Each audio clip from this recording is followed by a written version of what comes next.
अस्सलाम वालेकुम दोस्तों। हाजी गुलाम नबी महेसर जो महबूब जो आशिक परवानो सरकार जी बारगाह में कबूल नात ख़ान मकबूल महबूब जी बारगाह में नात ख़ान हाजी गुलाम नबी महेसर जॾहिं बीमार थियो तो पंहिंजे पुट नाले मिठे के हिकिड़ी नात लिखी ॾिनई, हिकु इल्तिजा लिखी ॾिनई त जॾहिं मां मरी वञा त पोइ तव्हां भाउ भेण मदीने ॾे मुंहुं करे इहो मुंहिंजो अर्ज़ु पेश कजो, उन खां पोइ मुंहिंजे कफ़न ऐं दफ़न जो बंदोबस्तु कजो। दोस्तों हाजी गुलाम नबी महेसर जॾहिं फौत थी वियो त उन जे पुट नाले मिठे मिटनि माइटनि खे चयो त बाबा अॻु में मुंहिंजे बाबे जो कोई बि बंदोबस्तु न कयो, कफ़न दफ़न जो बाबे जी हीअ इल्तिजा आहे असां पूरी कयूं, उन खां पोइ तव्हां भले कफ़न ऐं दफ़न जो बंदोबस्तु कयो। दोस्तों जॾहिं भाउ भेण मदीने जे तरफ़ मुंहुं करे ऐं इल्तिजा पेश कई त हाणे अव्हां पंहिंजे दिलि ते हथु रखो त जन जो पीउ अॻियां वफ़ात करे वियो हुजे ऐं उहे ॿई ॿचिड़ा मदीने वारे साईं खे सॾींदा हूंदा त कहिड़े दर्द मां सॾींदा हूंदा। पोइ जॾहिं उन्हनि उहो सॾु पेश कयो त हाजी गुलाम नबी महेसर जे मोअल जिस्म में वरी जान अची वई, पाण उथी वेठो ऐं पाड़े वारनि खां पुछणु लॻो त तव्हां हिन वक़्तु मुंहिंजे घर छो आया आहियो। हुननि चयो त हाजी साहब तव्हांजो विसाल थी वियो, असां ॿुधी आहे ख़बर तॾहिं आया आहियूं। हाजी साहब चयो त मां त ज़िंदा वेठो आहियां। पोइ हाजी साहब वरी ख़ैर सां चाक थियो, इहा गुफ़्तगू जेकी हिन गुनाहगार अव्हां खे ॿुधाई आहे इहा पंहिंजी ज़बानी वरी हाजी गुलाम नबी महेसर बयानु कई ऐं उहा इल्तिजा बि पेश कयूं। पोइ वरी हिकु साल ज़िंदा हुया या 2 साल ज़िंदा हुया। पोइ रमज़ान जे पहिरीं तारीख़ या 2 तारीख़ वरी फ़क़ीर साईं जो महबूबनि सां वञी मेलाप थियो। त दोस्तों उहा इल्तिजा हाजी गुलाम नबी महेसर जी अब्दुल सत्तार फ़क़ीर ऐं साईं महबूबनि जो आशिक़ वेठो अचे थो त उहा असांखे ॿुधायो, उहा पेश कयूं था। दुनिया फ़ानी आहे, सभु कंहिंखे हलणो आहे, छॾिणो आहे, हर को पंहिंजे मक़सद में सॾु त गुलाम नबी महेसर कयो आहे, पर इहा तव्हां असां सभिनी जे दिलि जी आस आहे, इल्तिजा आहे मदीने वारे साईं जी बारगाह में, छो त तव्हां असां बि हिकिड़े ॾींहुं हिन दुनिया खे छॾे हलिया वेंदासीं। अचो त हाजी गुलाम नबी महेसर जी उहा इल्तिजा महबूबनि जी बारगाह में पेश कयूं।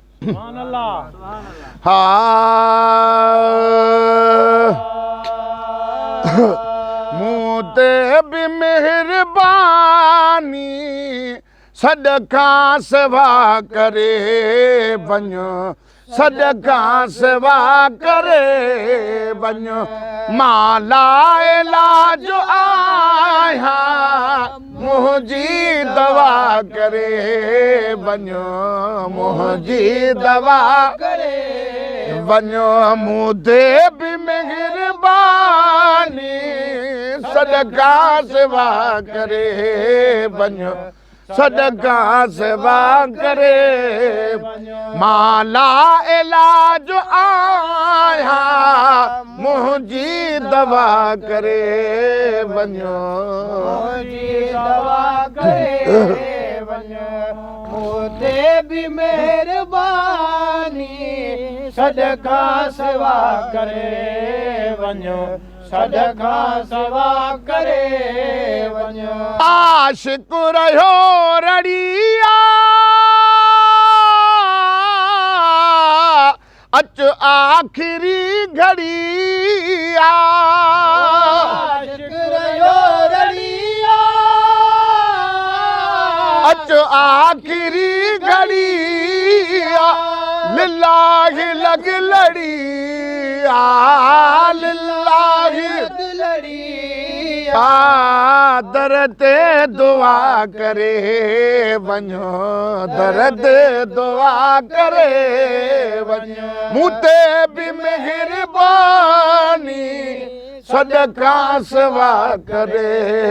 वञो, सदका सेवा करे वञो, मां ला इलाज आहियां मुंहिंजी दवा करे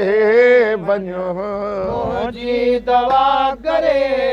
वञो। आया तबीब काफ़ी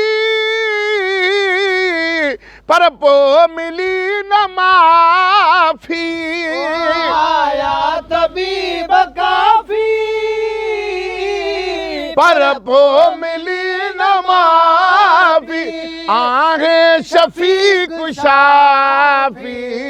आहे शफ़ीक़ शाफ़ी, शब में शिफ़ा करे वञो,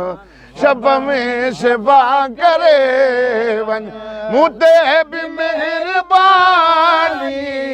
सदका सेवा करे वञ सदका सेवा करे वञ मां ला इलाज आया मुंहिंजी दवा करे वञ मुंहिंजी दवा करे वञ मरणो ज़रूर आहे को एतिराज़ नाहे मरणो ज़रूर आहे को एतिराज़ नाहे अॼु काफ़िलो तकाहे अॼु काफ़िलो हे हाफ़िज़ ख़ुदा करे वञो हाफ़िज़ ख़ुदा करे वञो मूं ते बि महिरबानी सदका सेवा करे वञ सदका सेवा करे वञ मां ला इलाज आया मुंहिंजी दवा करे वञो मुंहिंजी दवा करे वञ सग दर्द तो संदो तुंहिंजी सना कंदो सग दर्द तो संदो तुंहिंजी सना कंदो मां बेवफा बंदो मां बेवफा बंदो तूं ई वफ़ा करे वञो तूं ई वफ़ा करे वञ मूं ते बि महिरबानी मौला सदका सेवा करे वञो सदका सेवा करे वञ शायद त मौत ईंदो हाणे फ़क़ीर वींदो शायद त मौत ईंदो हाणे फ़क़ीर वींदो एॾे अचणु न थींदो एॾे अचणु न थींदो अॻ में अता करे वञो अॻ में अता करे मूं ते बि महिरबानी सदका सेवा करे वञ सदका सेवा करे वञ गॾु मूं गज़ल कयो नाले मिठे चयो मूं गज़ल कयो नाले मिठे चयो वयो दम वरी पयो वयो दम वरी पयो सभ खां पुछा करे वञो सभ खां पुछा करे मूं ते बि महिरबानी सदका सेवा करे वञो सदका सेवा करे मां ला इलाज आया मुंहिंजी दवा करे वञो मुंहिंजी दवा करे वञ आणायो एॾगिया हेॾे अचो हबीबा आयो नहीं हेॾे अचो हबीबा हर मर्ज़ खां महेसर हर मर्ज़ खां महेसर आजो मिठा करे वञो आजो मिठा करे वञ मूं ते बि महिरबानी ओ सदका सेवा करे वञ सदका सेवा करे वञ माला इलाज मौला मुंहिंजी दुआ मुंहिंजी दवा करे वञ मुंहिंजी दवा करे